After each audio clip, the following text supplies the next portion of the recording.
Hello gang, Sunday evening here. It's almost 7:30 or something like that. We just had a little bit of rain. Day was a fair bit cooler than the other day. Yesterday was a stinker as well, but we're all good now. It's a little mail call. I got from my buddy Ed the Kid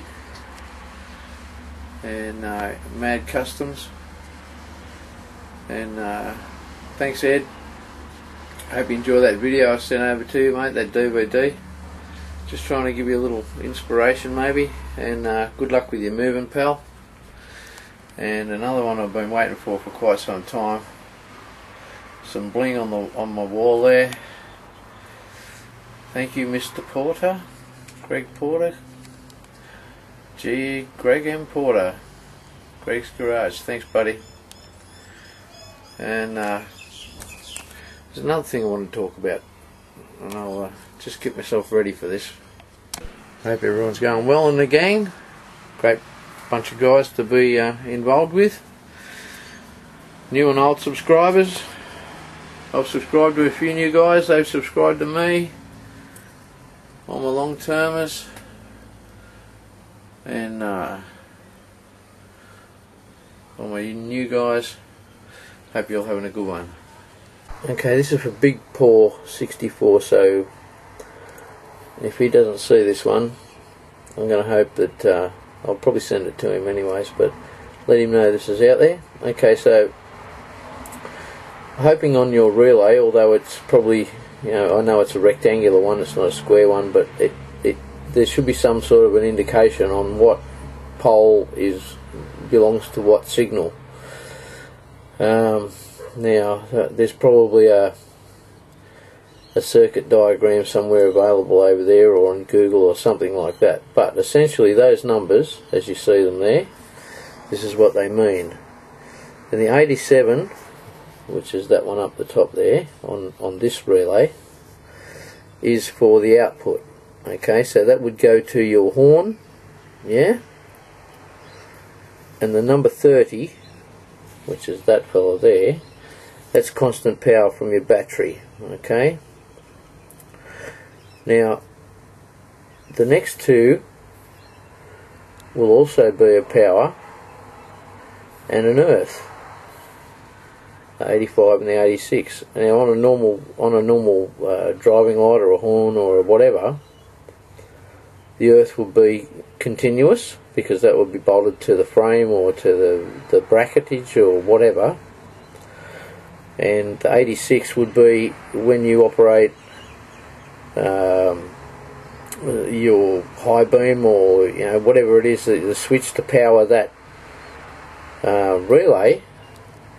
That would activate the relay, and of course out of number 87 would be your power, but your horn earths through the steering wheel, and it earths up the wire up to the contact, and then that contact is in contact with a ring, and that ring usually has a wire coming out of it which goes to your horn button or whatever, and then that will be your earth. So you will have a switched power, which will be your ignition. You'll have a constant power, which will be your battery. So 87 will be straight from your battery, 86 will be from your ignition. Sorry, where was I? 87 will be to your horn, 30 will be from your battery, and that's constant power. 86 will be to your ignition, and 85 will be up to your steering wheel. Now I'll just see if I've got something I can show you in the horn bit. It might look like yours. No, unfortunately, so looks like we might have to go and have a look at your video, and I'll just point a few things out. Okay, so let's look at, this is your steering column. Of course, we all know that. They're the cancelling rings for your indicator, and that little button there, that's the one that contacts the horn ring. Okay, so we'll just look through a bit further. Also, here's another little thing. I did notice in your video you said you changed the ignition lock, and I don't know whether you're aware of it, but that little hole in there, which you'll probably, well, you wouldn't know because you've changed your ignition lock, little hole in there, you probe that when this is on accessories and the whole lot comes out.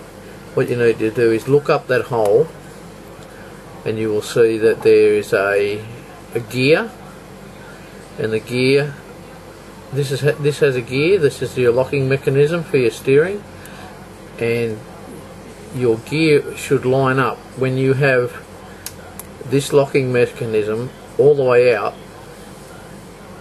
When you look in there, you should have the last two teeth on the gear and on the locking mechanism exactly together, and then you can push your lock back in and this will pop out when you pull your key out. I know that because it's had me before. So we look on further, and you're talking about, I think this is where you're talking about changing the lock. Not exactly sure. This is the bit here. You see that piece? On the back of that, of course, it's got the brass ring. The brass ring contacts that little contact that was on the sticking up through the indicator mechanism housing stuff, which is the one that goes all the way back out through the car back to that relay. That's what earths the relay out, that one there. This one here, this should have a wire coming off it going up to your horn button. And this would normally on a lot of steering wheels this would be attached permanently, but obviously your steering wheel has a recess in it where that button is going to go. That little button goes, and that should have a wire going up to your actual contact, which earths, by the way, your steering wheel to the centre pole. That's the thing that actually earths it. Okay, so you're talking of yeah, so we'll just stop again just for a moment. That's that brass contact, that's the one the wire is hooked up to, that goes all the way out to your relay, and that's the one that the relay is going to earth out on. Okay, so that's that one. And I'll just see what else I can find for you that might just do a little bit of help here. Oh no, here's where you're talking about the ignition. Yep, you'd already know. Poke a screwdriver down there when that's on accessories, poke a screwdriver in there, that all pops out. Stick your eye up there, have a look, and the gears between this locking mechanism and the little it's almost a semicircle gear on it, and the last gears should match up together, and there also should be a spring behind this, and if I'm not mistaken, on your vehicle this should have a rod on the back of it which will go to your switch, which was mounted at the top of your column, if it's anything like the ones that I know of. It looks very much similar too. So get that gear with the teeth, so that when you swing it to full rotations, that the gear is lined up with the teeth on this one, and you know because you've been in there.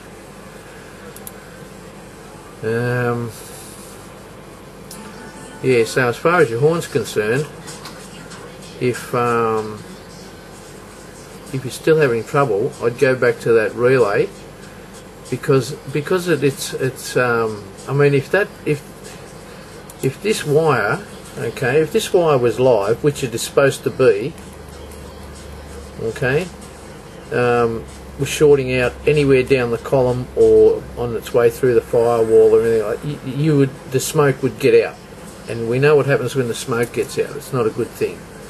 So I don't think that's where your problem is. I really believe that your problem is with your horn. Sorry mate, we'll put you on there, but I really think your problem is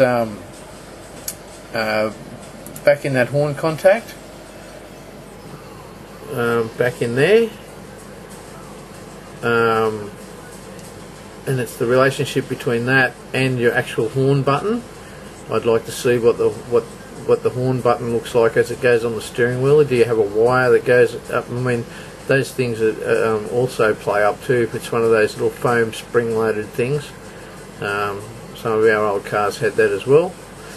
But I reckon I'd be going back to that relay, mate. I'd be checking that. You can put a test light on this, and it should be live, because you're going to earth that relay out with that ring that you just showed. It's going to touch on that relay, on that little contact there, which is spring loaded, and it's going to go onto here. Now, I did see that you were talking about how do you get that clip back in here to hold all the gadgetry together. Well, there should also be a spring, and as I remember, I'll see if I can find the part of the clip where you were showing it. Where was it?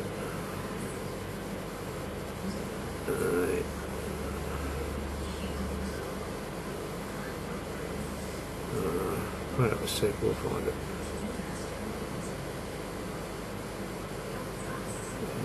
It was showing the locking mechanism.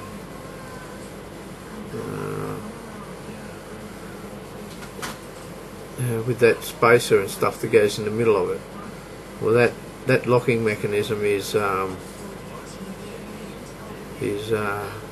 I'll see if I can find it. Yeah, so here it was. That's your mechanism.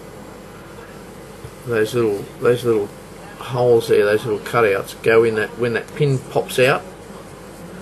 That's what goes in there. Obviously, that section there is where that little pin I was talking about on that roundy bit would come through there. It would, the roundy, that tanny coloured round section will go on there first, so the brass contacts on there, then that other carry-on goes on, and you can often get a an open-ended spanner and push down both sides, and you can roll the clip into the groove. So I hope that does you a little bit of help, mate. Also, when you look on the back of your alternator, you have a big fat wire that comes off the back of it, goes to your battery. And sometimes you'll have a single wire on the back, or you'll have two wires on the back. If yours is a built-in regulator, you will have more than likely one unmarked terminal and one marked terminal that says positive. Well, the positive is a feed out, and the negative, as I recall, is the battery light. I could be incorrect with that. It's just been a little bit, but yeah. I think this, your alternator is not a real drama, because even if you take both of those other wires other than the power wire, you'll still get charged. So I think most of your problems in that relay or in the setup of your steering wheel and those locking mechanism stuff. So that's where I'll be going with it, brother. So good luck with it, bud. Everyone else, have a good one.